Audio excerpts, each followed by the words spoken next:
In today's video, I'm going to teach you how to turn off Zoom Auto Start. If Zoom opens automatically every time you start your computer, it can slow things down a little and add extra programs running in the background that you may not need right away.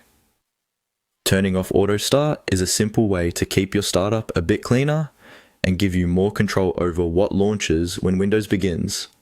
The good news is that this only takes a moment, and you can always turn it back on later if you change your mind. To begin, look at the Windows taskbar at the bottom of your screen.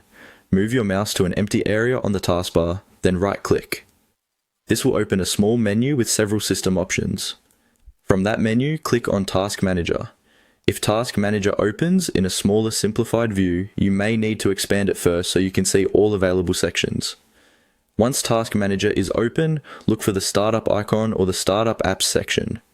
This area shows the programs that are allowed to launch automatically when your computer starts. It's a useful place to check whenever you want to improve startup performance or stop unnecessary apps from opening on their own. In the list of startup apps, find Zoom. Take a moment to make sure you're selecting the correct app, especially if you have several programs installed that may have similar names. When you click on Zoom, you'll be able to see its current startup status. If Zoom is currently enabled, change it to disabled. This tells Windows not to launch Zoom automatically the next time you sign in. After making the change, you usually do not need to restart immediately, but the new setting will take effect the next time your computer starts up. And that's it. Zoom will no longer open automatically with Windows.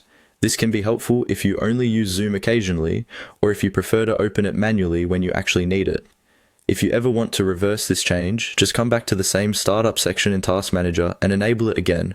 As a final tip, while you're in the Startup area, you can review other apps that may be set to open automatically.